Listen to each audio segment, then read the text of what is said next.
सतगुरु की साजी निवाजी प्यारी साध संगत जी, प्यार और सत्कार से कहना धन निरंकार जी। अपना बना के तूने एहसान कर दिया है, ये तेरा शुक्रिया है। क्या थी मैं क्या बनी हूँ, ये बात मैं न भूलूं। चाहे तू जो बना दे, औकात मैं न भूलूं। सतगुरु सच्चे पातशाह, ब्रह्म ज्ञान लेने से पहले हमारी क्या औकात थी, हम इस बात को हमेशा याद रखें। और ब्रह्म ज्ञान देने के बाद आप जी ने हमें क्या बना दिया है, हम ये भी याद रखें।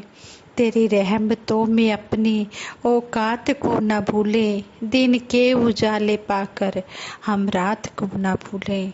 सतगुरु सच्चे पातशाह, हम आप जी का हर पल शुक्राना करते हैं और आप जी के आशीर्वाद से ही दासी ये विचार रखने जा रही है।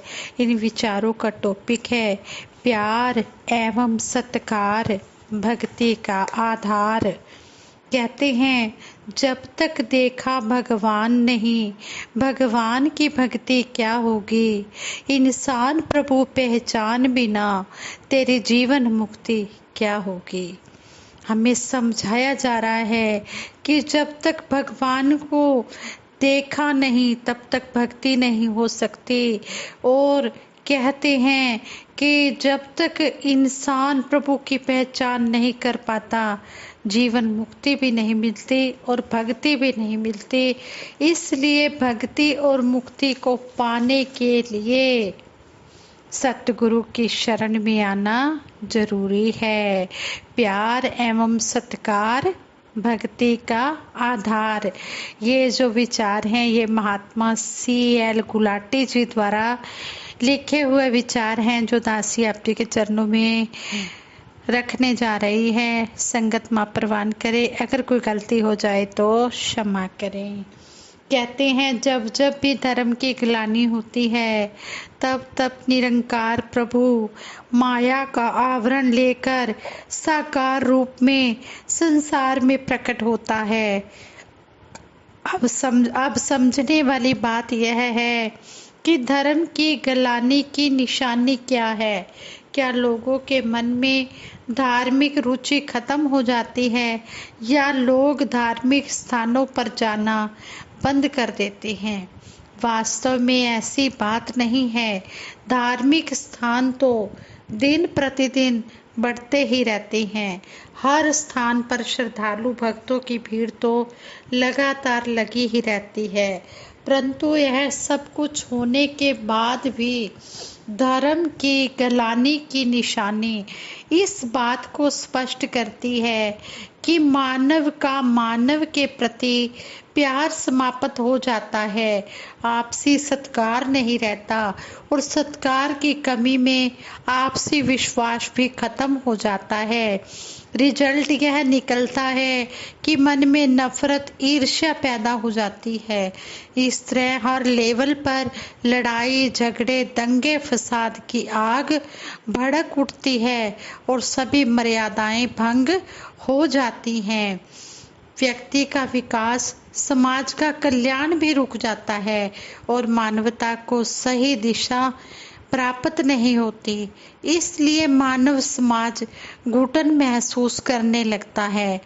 ऐसी परिस्थिति पर काबू पाने के लिए सबसे पहले संसार में मानवीय प्यार प्रकट करने की जरूरत होती है, जिसका आरंभ समाज से नफरत ईर्ष्या को खत्म करने से ही हो सकता है।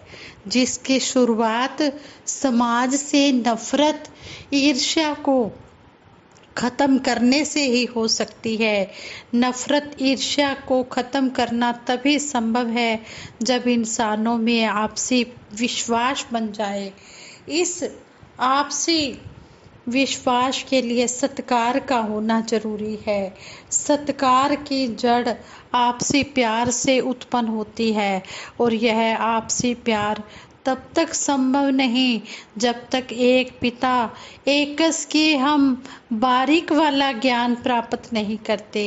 आत्मा का परमात्मा से जब मिलाप होता है तो आनंद विभोर होकर ज्ञानवान व्यक्ति स्वाभाविक ही समय के सतगुरु का यश गाता है। यह देखकर निरंकार प्रभु खुश होता है कि संसार में इसके साकार रूप सतगुरु को सम्मानित किया जा रहा है। जब कोई ब्रह्मज्ञानी निरंकार का सिमरन करता है तो सतगुरु खुश होता है कि उसका दिया हुआ ब्रह्म ज्ञान उसके हृदय में दृढ़ हो गया है।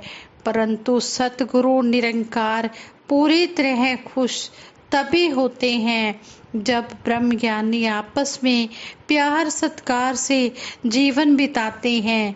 इससे सतगुरु के उद्देश्य की पूर्णता साफ नजर आती है। आपस में प्यार से रहने को विशेष महत्व दिया गया है। कहा भी गया है, मेहरबान उन पे अल्लाह भी होगा, मेहरबान उन पे मुर्शद भी होगा, इनके बंदों की खातिर जो अपने मन के मंदिर को सजाए हुए हैं। युग पुरुष शहनशाह बाबा अवतार सिंह जी महाराज अपने विचारों में अक्सर चेतावनी दिया करते थे, संत जनों, महापुरुषों, आपको निरंकार का ज्ञान मिला है, सच्ची साध संगत मिली है, गुरु बख्शनहार होता है, इसलिए आप मुक्त हैं। इसलिए अब आपका कोई बाल भी बांका नहीं कर सकता। अब आपने आपस में प्यार सत्कार से रहना है। अगर किसी महापुरुष ने दूसरे महापुरुष का अपमान किया या दिल दुखाया तो इससे उसका नुकसान हो सकता है।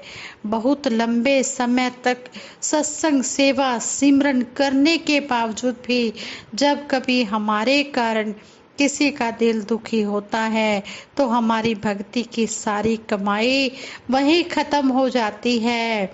और युग प्रवर्तक बाबा गुरबचन सिंह जी महाराज भी अपने शब्दों में इस प्रकार हमें समझाते कि कोई इंसान सारा दिन कुएं से पानी निकालता रहता है और सोचता है कि शाम तक उसका पूरा खेत पानी से भर जाएगा, परंतु जब वह शाम को अपने खेत में जाकर देखता है तो सभी खेत सूखे ही मिलते हैं। इस बारे में जांच करने पर उसे पता चलता है कि जिस रास्ते से पानी खेतों में जाना था उसमें बीच बीच में इतनी गहरी नालियां हैं जिस कारण पानी आगे पहुंचा ही नहीं। ये नालियां गुरसिक के जीवन में दूसरे गुरसिक के प्रति की गई निंदा नफरत की प्रतीक हैं, जिससे सारी भक्ति गुरसिखों के प्रति हल्की भावना रखने के कारण खत्म हो जाती हैं।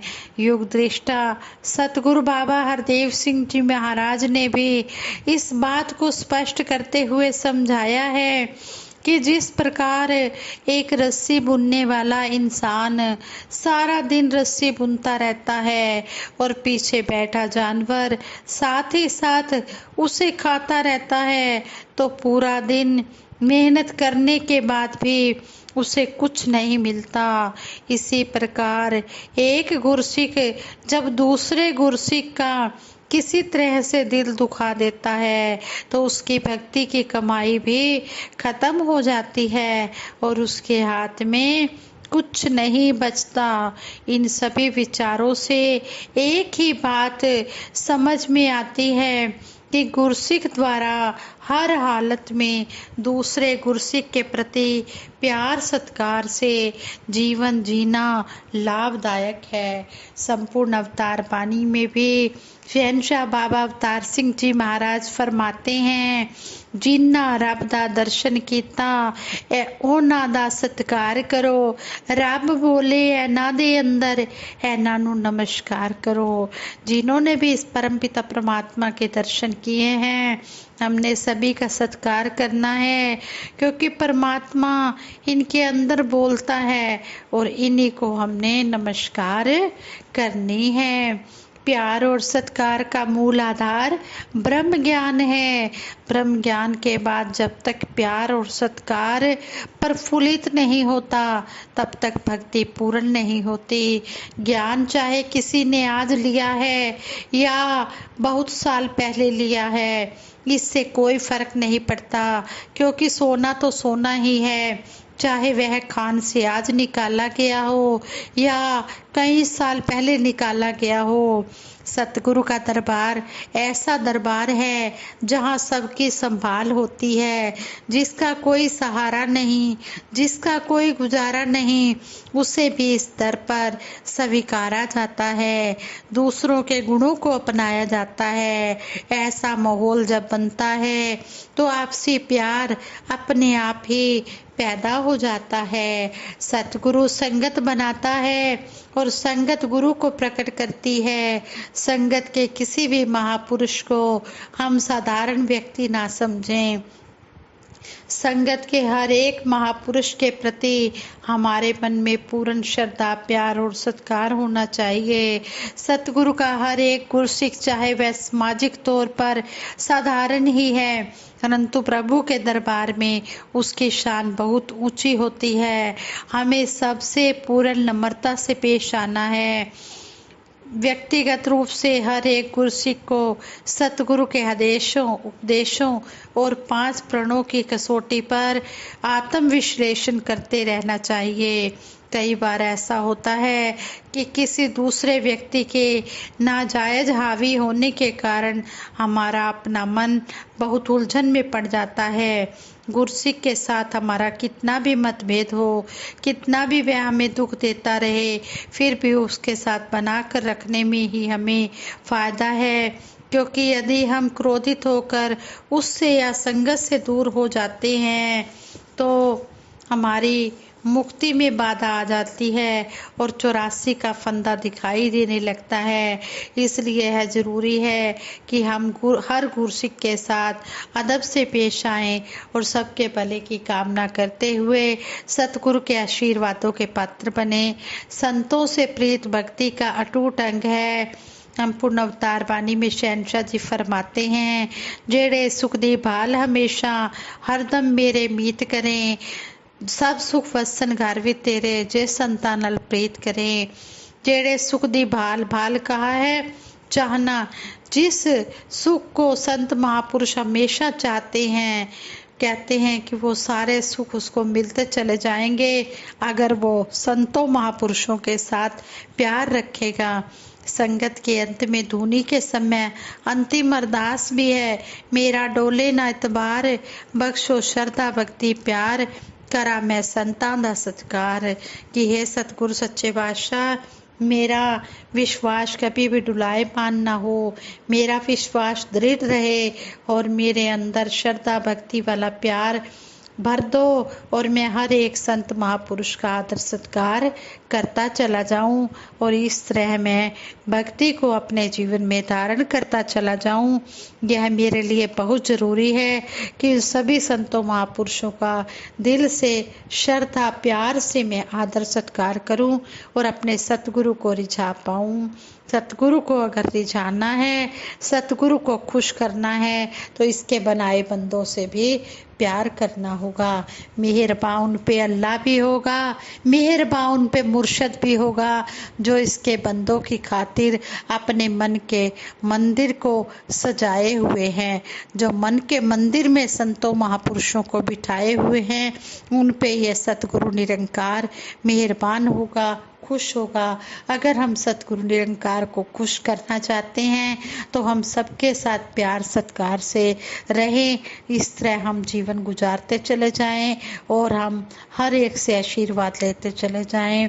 हर घट में मेरा साईं बैठा, सुनी सेज ना कोय, बलिहारी वहाँ उस घट को जिस घट में ये प्रकट होए। साथ संगत जी, प्यार से कहना, धन निरंकार जी।